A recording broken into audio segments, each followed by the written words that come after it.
Alors bonjour, mon nom est Mélanie Fournet, je suis orthopédagogue à l'école L'Envol, L'Envol qui est une école alternative à Laval. Aujourd'hui, on va parler de stratégie de lecture, puis je m'adresse aux élèves un petit peu plus vieux, de 3e à 6e année environ. Ce que j'ai envie aujourd'hui, c'est de vous donner des trucs pour rester plus concentrés dans vos lectures et plus attentifs. Donc, voilà. Alors, avant de commencer avec les stratégies, je voulais vous expliquer un petit peu, là, vous donner des informations sur le cerveau. Alors, j'ai fabriqué une petite affiche comme ça qui dit que le cerveau est divisé en 2 hémisphères. On a l'hémisphère gauche et l'hémisphère droit. L'hémisphère gauche, lui, il est responsable du langage, de la logique, des calculs, de la lecture, de l'écriture, puis tout ce qui est rationnel. Tandis que l'hémisphère droit, lui, il est responsable de tout ce qui est intuition, nos rêves, les émotions, la créativité, l'imagination et tout ce qui est nos perceptions. Donc, ils ont des rôles vraiment différents, ces 2 hémisphères, et de là l'importance de venir faire des connexions, que nos 2 hémisphères soient bien connectés. Alors, mes stratégies aujourd'hui vont vous aider à rester bien connectés dans vos 2 hémisphères.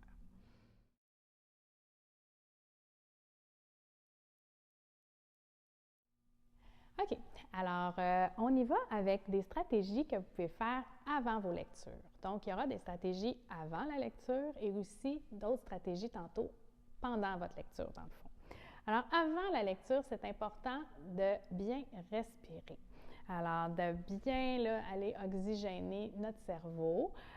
Pour ce faire, j'ai fabriqué un petit outil qui s'appelle le Ski Relax. En fait, je l'ai fabriqué avec une éducatrice qui s'appelle Jessica Latour. C'était pour des élèves qu'on avait, un petit groupe qu'on avait ensemble et on sentait qu'ils avaient besoin d'apprendre à bien respirer. Donc, le fait de bien respirer peut nous amener aussi à diminuer notre stress, à être plus concentré. Donc, avant une lecture, ça peut être intéressant là, de bien respirer. Ce qu'on fait, c'est on devient comme un petit skieur. Donc, notre doigt devient un skieur et on monte comme ça en inspirant dans les chaises. Donc, il y a jusqu'à 4 chaises. Donc, on inspirait en 4. Au stop, on arrête de respirer et on suit les fanions. C'est comme une petite course là, qu'on fait en ski pour expirer. Jusqu'à 6.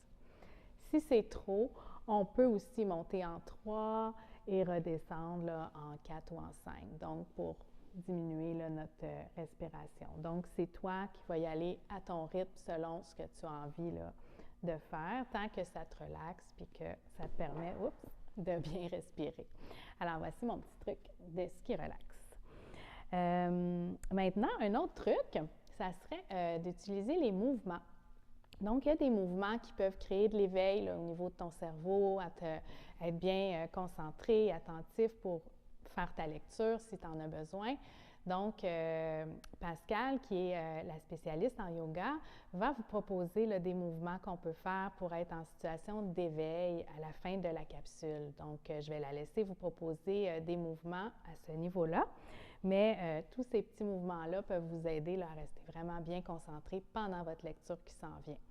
Donc, ça se prépare une lecture. On n'arrive pas avec notre livre, puis on s'installe, puis bon, tu sais, on risque de perdre des informations. Tu peux là vraiment être tranquille, prendre le temps de t'installer, puis faire tes respirations et tes mouvements, puis ensuite commencer ta lecture.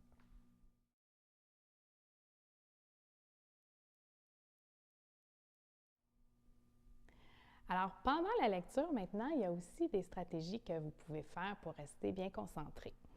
Donc, vous allez commencer votre lecture et peut-être vous allez réaliser que, oups, vous venez de lire une page et que vous n'avez aucune idée de ce que vous avez lu. Là, vous avez comme perdu le fil, vous n'êtes plus concentré. Donc là, c'est à ce moment-là que peut-être il serait bon de prendre une pause. Vous avez le droit d'aller boire de l'eau. Boire de l'eau, là, ça permet de bien nourrir là, notre cerveau.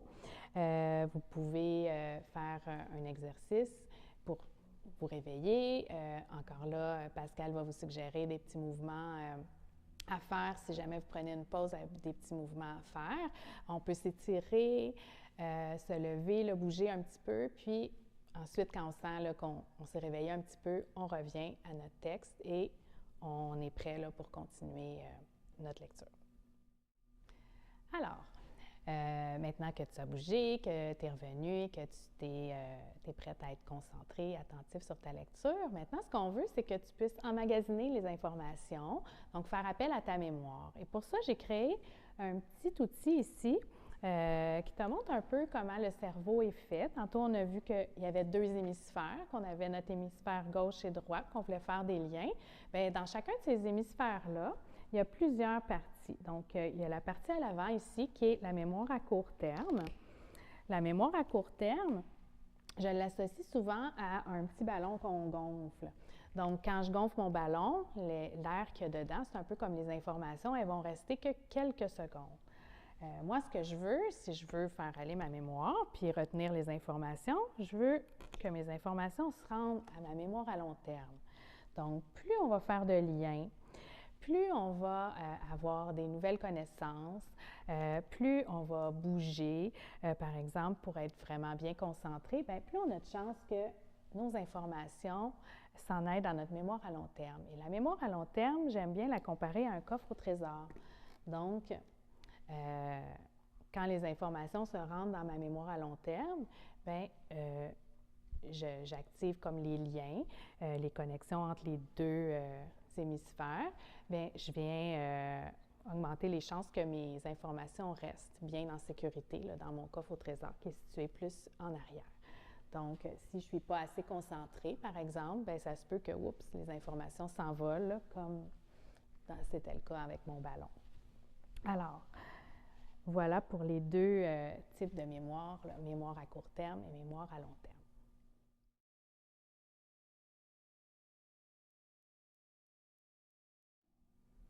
Donc, une autre stratégie que tu peux utiliser pendant ta lecture, c'est de te créer des images dans ta tête pendant que tu lis. Parce que plus on vieillit et moins nos livres vont être parsemés d'images et tout ça pour nous aider là, à nous créer des images. Donc, c'est à nous de nous les créer nous-mêmes.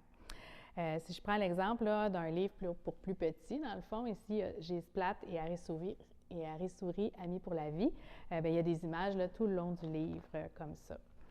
Alors ça nous aide des fois à savoir ce qui est écrit ou nous aider à faire ça.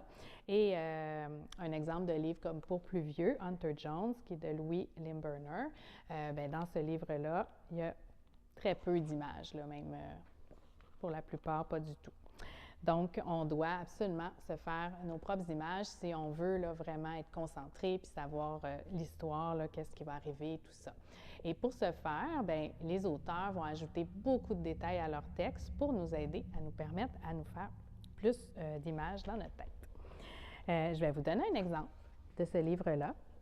Je vais vous lire un petit passage, puis vous allez voir comment des fois ça peut être quand même assez facile là, de se faire des images dans notre tête. Ici, le personnage va décrire un personnage féminin. Donc, ils étaient tellement différents, ils n'avaient pratiquement rien en commun. Lui, genre intello, elle, plutôt spectaculaire avec ses cheveux courts, hirsutes, parsemés de mèches violettes, ses oreilles percées à plusieurs endroits et son air taquin. Par contre, Hunter devait bien admettre que ses grands yeux vert jade et son nez légèrement retroussé lui donnaient un air rebelle et sympathique à la fois qui ne lui déplaisait pas trop.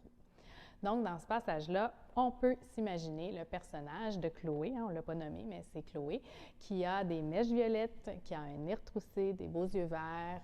Donc, on peut quand même s'imaginer le personnage. Alors, tout au long de l'histoire, même à un moment donné, on peut s'imaginer des scènes là, avec des émotions qui sont reliées. Là. Si le personnage a peur, ça se peut qu'on ressente aussi la peur. Donc, ça va nous aider à vraiment faire des liens dans l'histoire pour bien se souvenir là, de ce qui va se passer.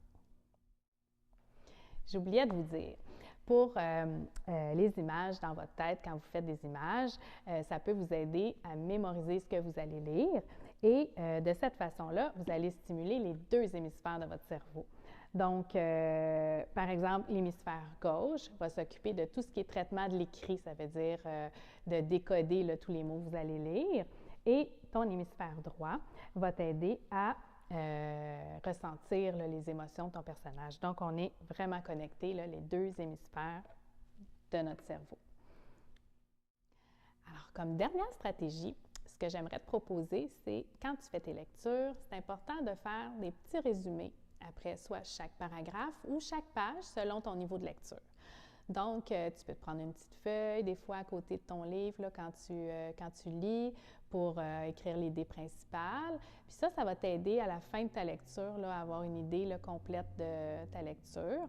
Puis peut-être être capable aussi de raconter ce que tu as lu à quelqu'un ou de pouvoir répondre là, aux questions que tu auras sur ton texte, dépendamment de ton intention de lecture du début. Alors, à la fin de ta lecture, tu peux faire une petite relaxation, donc une posture de relaxation. Pascal, notre spécialiste en yoga, va t'en suggérer une, puis aussi, elle va te suggérer des postures pour bien connecter tes deux hémisphères, comme on a appris tantôt. Aussi, si on veut résumer, je te laisse sur des images, là, des points, là, des stratégies qu'on pouvait faire avant la lecture pour être bien concentré et aussi pendant la lecture. Alors voilà, j'espère que mes petits trucs vont t'avoir bien aidé. Et n'oublie pas que c'est très important de choisir des lectures qu'on aime si on veut rester concentré et motivé.